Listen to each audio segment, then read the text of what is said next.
serve the people. Serve the people. And that is our commitment. And that is our commitment.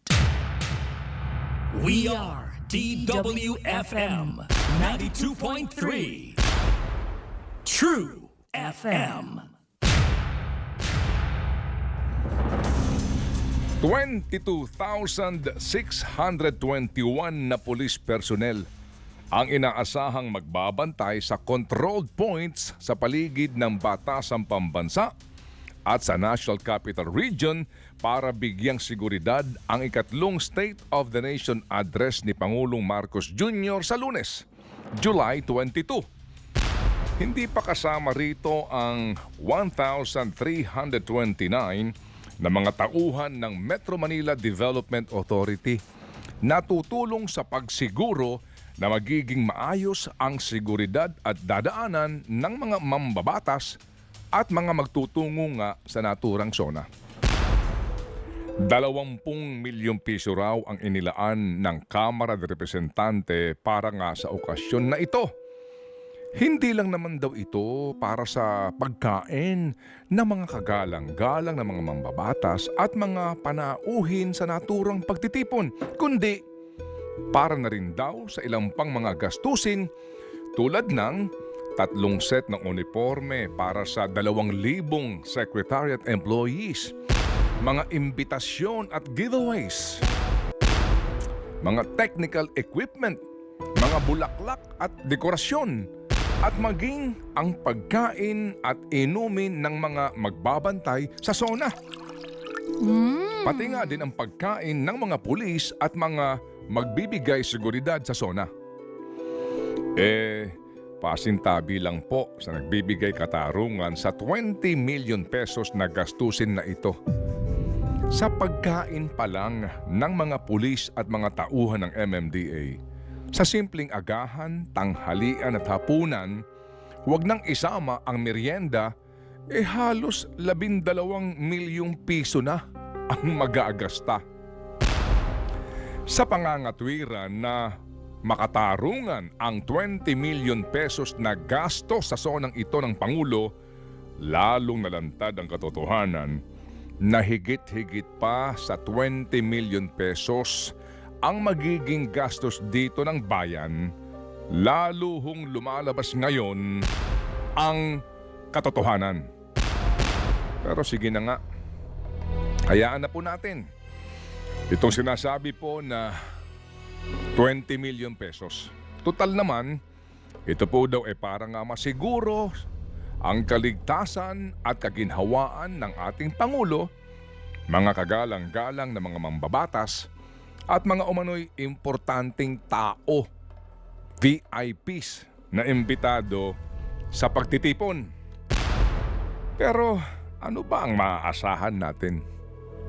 Ang maaasahan ninyo sa ikatlong zona na ito ni Pangulong Marcos Jr. Maglilitanya ang Pangulo sa mga magagandang nagawa ng gobyerno para sa bayan? Ang patuloy na pagbibigay ng ayuda sa mga mahihirap tulad ng 4Ps o Pantawid Pamilyang Pilipino Program, Tupad, Tulong Panghanap Buhay sa ating Disadvantaged Displaced Workers Program, AICS, Assistance to Individuals in Crisis Situation Program, at maging ang 29 pesos per kilo na bigas sa mga kadiwa. Mawalang galang lang po ha. Ang lahat ng mga ayuda na ito ay subsidiya ng gobyerno. Pero hindi para sa lahat o hindi sa nakararaming Pilipino. Sinabi po ng Pangulo sa kanyang unang zona na the state of the nation is sound. Sa pangalawang zona, the state of the nation is sound and is improving. Sound. Maayos naman daw ang lagay ng bansa at umaayos pa. Ngayong pangatlong zona, ulitin kaya ito ng Pangulo? O baka naman mapakinggan na ng Pangulo ang totoong sound. Ang nakabibinging katotohanan na ang nararamdaman ngayon ng mas nakararaming Pilipino ay ang pataas na presyo ng mga bilihin na siya namang dumadagdag sa naranasang hirap ng mas nakararami sa ating mga kababayan. Ikaw na nanonood at nakikinig ngayon, totoo ba ang pangyayaring ito? Mulat ka ba sa katotohanan ito? Noong July 24, 2023, sa kanyang ikalawang SONA, ito ang sinabi ng Pangulong Marcos Jr. Sa mga nakalipas na buwan, nakita natin ang pagbaba ng presyo ng bilihin sa iba't ibang mga sektor. Napatunayan natin na kayang maipababa ang presyo ng bigas, karne, isda, gulay at asukal. Sa Lunes, ulitin na naman kaya ng Pangulo ang mga sinabi niyang ito? Gamit lamang ang ibang style ng pananalita? O ang pangangalandakan sa mga numero na nagsasabing bumaba ang inflation rate ng bansa nito lamang buwan ng Hunyo? At ginagawa po naman ng tama ang mga hakbang para mapababa ang presyo ng mga bilihin? Subalit ito nga ba'y totoong nadarama ng pangkaraniwang mga manggagawa at pamilyang Pilipino sa ngayon? Hindi. Mariing hindi. Sapagkat sa survey na ginawa ng Pulse Asia nito lamang pong June 17 to 24, 76% ng mga Pilipino ang hindi sumasang-ayon sa mga ginagawa ng gobyerno sa usapin ng pagmahal ng presyo ng mga bilihin. Katunayan sa naturang survey, lumabas na ang pinakamalaking suliranin ng mga Pilipino na dapat unang lutasin ng gobyerno ay ang patuloy na pagtaas sa presyo ng mga bilihin. Sumunod rito ang pagbibigay ng aumento sa sweldo ng mga manggagawa. At ang pangatlong nararapat umanong bigyan solusyon ng pamahalaan ay ang pagbabawas sa antas ng kahirapan ng mga Pilipino. Kahirapan ng mga Pilipino. Paghihirap ng mga Pilipino na matugunan ang basic, ang pangunahing pangangailangan para mabuhay. Ang pagkain. Ibida naman kaya ng Pangulo sa Lunes ang 35 pesos na dagdag sa minimum wage ng mga manggagawa sa Metro Manila? Halagang hindi nga kakasya sa 1 kilo man lamang ng pinakamurang bigas sa palengke. Sana po sir, wag na lang. Dahil malinaw na hindi ito sasapat para sa pangunahing pangangailangan man lamang ng isang pangkaraniwang pamilyang Pilipino. Sa mismong datos mula sa Philippine Statistics Authority, kailangan ng isang pangkaraniwang pamilyang Pilipino na may 5 miyembro ng 9,550 pesos kada buwan para lamang sa tinatawag nilang basic food. Papaano pa ang renta sa bahay? Tubig, kuryente, pamasahe, damit, matrikula, at pangangailangang pangkalusugan. Papaano na po ang buhay ng mga pamilya ng mga uring manggagawa sa mga regions na ang minimum wage ay mas mababa pa sa Metro Manila, subalit ang antas ng inflation ay mas mataas naman sa Metro Manila. Sa CAR o Cordillera Region, Ang minimum wage lamang ay 430 pesos. Sa Region 5, Bicol Region, 395 pesos lamang. Sa Region 6, Western Visayas, 480 pesos. Region 7, Central Visayas, 468 pesos. Region 8, Eastern Visayas, 405 pesos. Region 9, Zamboanga Peninsula, 381 pesos lamang. Region 10, Northern Mindanao, 438 pesos. Region 11, Davao Region, 462 pesos. At sa BARMM, Bangsamoro Autonomous Region in Muslim Mindanao, tanging 361 pesos lamang ang minimum wage. Nais ko pong bigyan ng diin na ang antas ng inflation sa mga region na aking binanggit ay halos doble o higit pa sa doble ng inflation rate sa Metro Manila. Ni hindi man lang po umabot sa 400 o 500 pesos ang arawang sweldo ng mga manggagawa sa mga rehiyon na ito. Bakit sa Metro Manila ay 645 na ang minimum wage?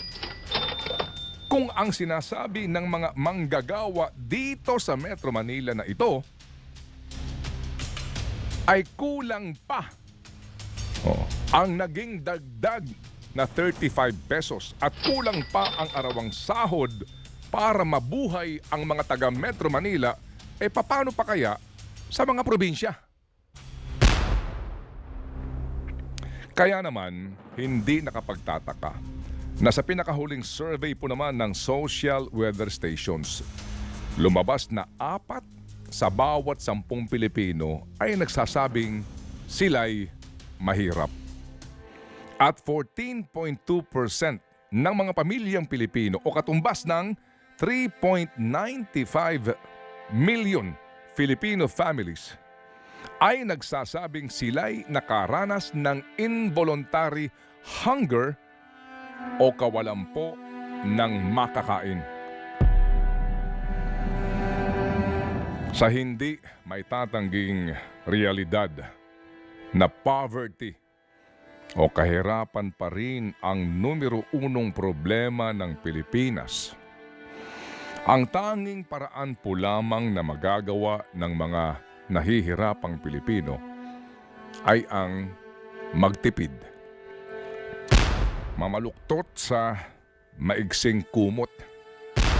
Maghanap ng dagdag na pagkakakitaan. Walang magagawa kung hindi magtiis. At habang namamaluktot sa maiksing kumot, nagtitiis at obligadong magtipid si Juan de la Cruz. Ano pa nga ba? At inilatag na ang red carpet para rampahan ng mga kagalang-galang na mga opisyal ng bayan. Opisyal ng bayan na dadalo sa SONA. Mistulang pagtitipon ng mga dinastiya na ang iba sa kanila kung ituring ang gobyerno ay isang family business. Okasyon na tinagurian ng iba na para bagang fashion show. Pabidahan sa gara at ganda ng suot. Maniningning na mga palamuti at alahas. Iba ang suot sa sesyon sa umaga at mas elegante ang suot sa hapon. Walang kaproblema sa traffic kasi may mga escort pang diwangwang sakay ng mga mamahaling SUV. Nawalan na po ng kabuluhan ang probisyon ng ating konstitusyon na nagsasabing public office is a public trust. Public officers and employees must at all times be accountable to the people and lead modest lives. Ang mga opisyal ng bayan ay dapat maglingkod ng may integridad at magsilbing huwaran, manguna sa pamumuhay ng simple at payak. Ang State of the Nation Address ay joint session ng dalawang kapulungan ng Kongreso. Ito'y senyales ng pagsisimula ng sesyon ng Kongreso. Ang ikatlong sona ng Pangulo sa July 22 ay ang simula ng huling session ng 19th Congress, third regular session. Ang Kamara de Representante ay binubuo ngayon ng 316 na mga miyembro. At para sa gastusin ng Kamara de Representante ngayong taon, ang kanilang budget ay 28,692,977,000 pesos. At siguradong tataas pa ang budget ng Kamara sa susunod na taon. Habang ang Senado na mayroon pong 24 na mga miyembro ay mayroong 13,8,421,000 na budget ngayong taon. Sa 13.8 billion pesos na iyan, 4.3 billion ang nakalaan sa bagong building ng Senado, na ang halaga kapag tuluyang natapos nung unay 21 billion pesos lamang daw, na naging 23 billion lamang daw, na ngayon po sinasabi ng DPWH na baka abutin ng 25 to 27 billion pesos. At may balitang baka daw umabot ng 29 billion pesos? Sa antas ng kahirapan ng mga Pilipino na ating pong nabanggit kanina, makatarungan ba ang pagkalalaki ng perang inilalaan ng bayan para sa operasyon pa lamang ng dalawang kapulungan ng Kongreso? Kailan kaya mauuso ang salitang pagtitipid sa dalawang kapulungan na ito? Kailan kaya mangyayari ang pagtitipid ng gobyerno sa pera ng bayan? Ay oo nga pala. Kongreso din ang tatanggap ng panukalang budget na manggagaling sa Pangulo ng Pilipinas pagkatapos ng kanyang sona. At Kongreso din ang siyang mag-aaproba nito. Kongreso na siyang nagsingit ng probisyon sa kasalukuyang pong pambansang budget na maaaring pakialaman ng kagawaran ng pananalapi ang pera na pag-aari ng mga miyembro ng Philippine Health Insurance Corporation.